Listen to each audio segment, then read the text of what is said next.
Good morning. And I just wanted to show you what we found in this book. This is our Chronicles of Narnia book that I read to our children when they were younger. And inside of it are dried pressed leaves that the Driscoll children did when they were little and saved them in this book. So it was a really nice surprise to find these, and a nice reminder for me of that time when we were all reading this together.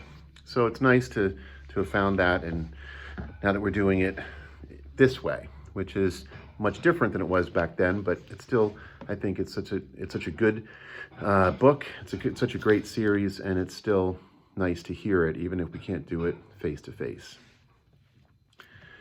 So, The Lion, the Witch, and the Wardrobe, Chapter 4, Turkish Delight. "But what are you?" said the Queen again. "Are you a great overgrown dwarf that has cut off its beard?" "No, your Majesty," said Edmund. "I never had a beard. I'm a boy." "A boy," said she. "Do you mean you are a son of Adam?" Edmund stood still, saying nothing. He was too confused by this time to understand what the question meant. "I see you are an idiot, whatever else you may be," said the Queen. "Answer me once and for all, or I shall lose my patience. Are you a human?" "Yes, your Majesty," said Edmund. "And how, pray, did you come to enter my dominions?" "Please, your Majesty, I came in through a wardrobe." "A wardrobe? What do you mean?" I opened a door and just found myself here, your Majesty," said Edmund. "Ha," said the Queen, speaking more to herself than to him. A door from the world of men. I've heard of such things. This may wreck all, but he is only one, and he is easily dealt with."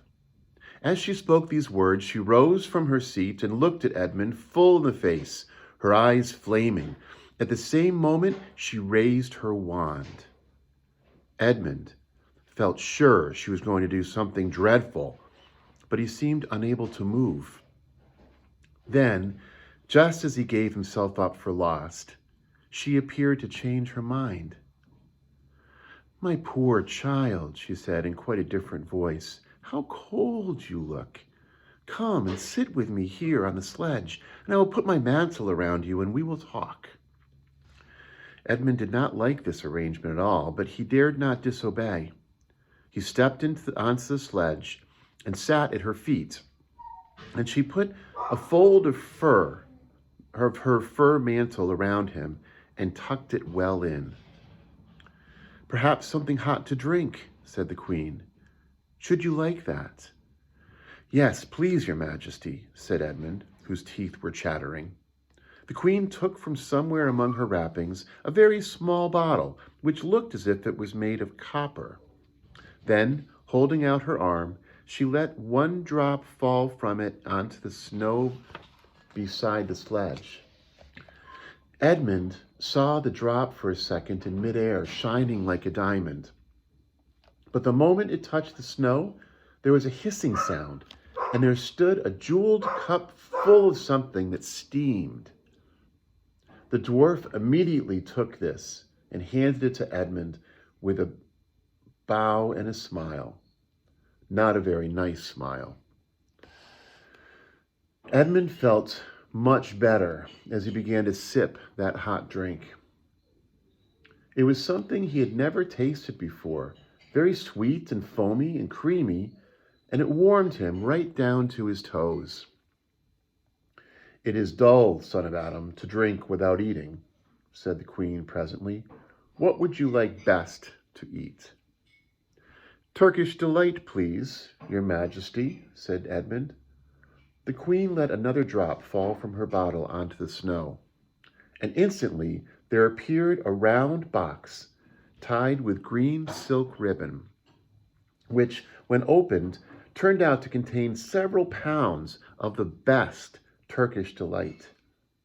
Each piece was sweet and light to the very center, and Edmund had never tasted anything more delicious.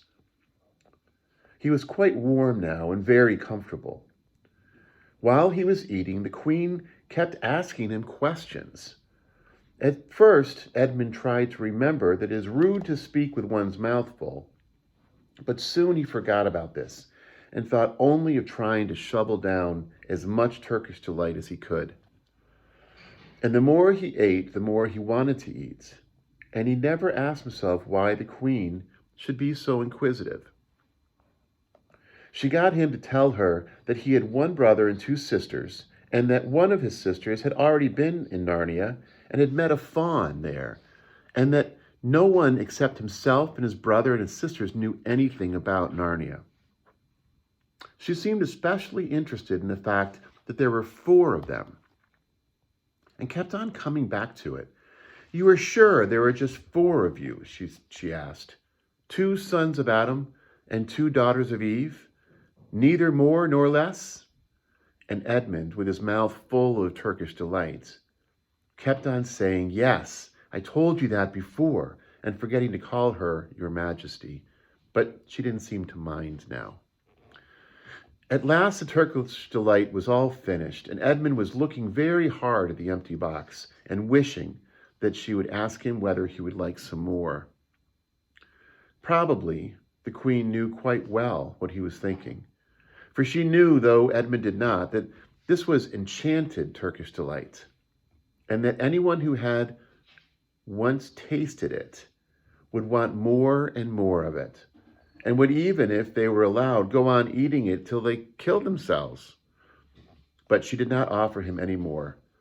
Instead, she said to him, "Son of Adam, I should so much like to see your brother and your 2 sisters. Will you bring them to me?"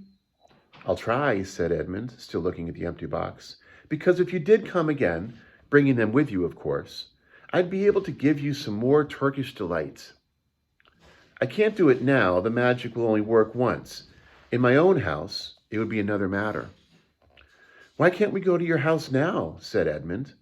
When he had first gotten onto the sledge, he'd been afraid that she might drive away with him to some unknown place from which he would not be able to get back. But he had forgotten about that fear now. "It's a lovely place, my house," said the Queen. "I'm sure you would like it. There are whole rooms full of Turkish delight. And what's more, I have no children of my own. I want a nice boy whom I could bring up as a prince, who would be king of Narnia when I'm gone. While he was prince, he would wear a gold crown and eat Turkish delight all day long. And you are much the cleverest and handsomest young man I've ever met. I think I would like to make you the prince someday when you bring the others to visit me." "Why not now?" said Edmund. His face had become very red, and his mouth and fingers had become sticky. He did not look either clever nor handsome, whatever the Queen might say. "Oh, but if I took you there now," said she, "I shouldn't see your brother and sisters. I very much want to know your charming relations. You are to be the prince and later on the king, that is understood. But you must have courtiers and nobles. I will make your brother a duke and your sisters duchesses." "There's nothing special about them," said Edmund. "And anyway, I could always bring them some other time." "Ah, but once you were in my house," said the Queen, "you might forget all about them. You would be enjoying yourself so much that you wouldn't want to bother of going to fetch them. No, you must go back to your own country now and come to me another day with them. You understand? It's no good coming without them." "But I don't even know the way back to my own country," pleaded Edmund. "That's easy," answered the Queen. "Do you see that lamp?" She pointed with her wand, and Edmund turned and saw the same lamppost under which Lucy had met the faun. "Straight on, beyond that, is the way to the world of men. And now, Look the other way. She pointed in the opposite direction. And tell me if you can see two little hills rising above the trees. I think I can, said Edmund. Well, my house is between those two hills. So next time you come, you have only to find a lamppost and look for those two hills and walk through the wood until you reach my house. But remember, you must bring the others with you. I might have to be very angry with you if you come alone. I'll do my best, said Edmund. And, by the way, said the Queen, you needn't tell them about me. It would be fun to keep it a secret between us two, wouldn't it?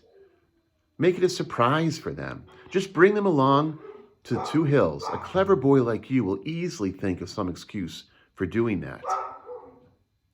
And when you come to my house, you could just say, let's see who lives here, or something like that. I'm sure that would be best. If your sister has met one of the fawns, she may have heard strange stories about me, nasty stories, that might make her afraid to come to me. Fawns will say anything, you know. And now, please, said Edmund suddenly, please, couldn't I have just one piece of Turkish delight to eat on my way home? No, said the Queen with a laugh. You must wait till next time. While she spoke, she signaled to the dwarf to drive on. But as the sledge swept away out of sight, the Queen waved to Edmund, calling out, next time, don't forget, come soon. Edmund was still staring after the sledge when he heard someone calling his own name. He looked around. He saw Lucy coming toward him from another part of the wood. Oh, Edmund, she cried. So you've got in too. Isn't it wonderful? And now... All right, said Edmund. I see you were right, and it's a magic wardrobe after all. I'll say I'm sorry if you like, but where on earth have you been all this time? I've been looking for you everywhere. If I'd known you got in, I would have waited for you, said Lucy, who was too happy and excited to notice how snappishly Edmund spoke, or how flushed and strange his face was. I've been having lunch with dear Mr. Tumnus, the fawn, and he's very well, and the White Witch has done nothing to him for letting me go. So he thinks she can't have found out, and perhaps everything is going to be all right after all. The White Witch? Said Edmund. Who's she?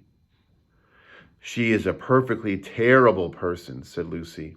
She calls herself the Queen of Narnia, though she has no right to be queen at all. And all the fauns and dryads and naiads and dwarfs and animals, at least all the good ones, simply hate her. And she can turn people into stone and do all kinds of horrible things. And she has made a magic so that it is always winter in Narnia. Always winter, but it never gets to Christmas. And she drives about in a sledge drawn by reindeer with her wand in her hand and a crown on her head. Edmund was already feeling uncomfortable from having eaten too many sweets, and when he heard that the lady he had made friends with was a dangerous witch, he felt even more uncomfortable. But he still wanted to taste that Turkish delight again, and more than he wanted anything else. Who told you all that stuff about the White Witch? He asked. Mr. Tumnus, the fawn, said Lucy. You can't always believe what fawns say, said Edmund, trying to sound as if he knew far more about them than Lucy. Who said so? Asked Lucy. Everyone knows it, said Edmund. Ask anyone you like. But it's pretty poor sport standing here in the snow. Let's go home. Okay, let's, said Lucy. Oh, Edmund, I am glad you got in too. The others will have to believe in Narnia now that both of us have been here. What fun it will be. But Edmund secretly thought that it would not be as good fun for him as for her.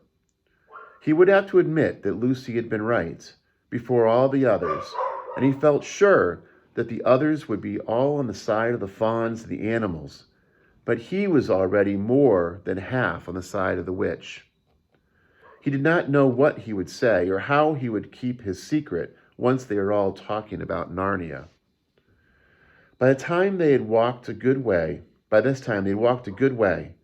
suddenly they felt coats around them instead of branches, and the next moment they were both standing outside the wardrobe in the empty room. "I say," said Lucy, "you do look awful, Edmund. Don't you feel well?" "I'm all right," said Edmund, but this was not true. He was feeling very sick. "Come on, then," said Lucy. "Let's find the others. What a lot we shall have to tell them, and what wonderful adventures we shall have now that we're all in it together." I'm sorry about the dog barking. I thought he was going to sleep through this.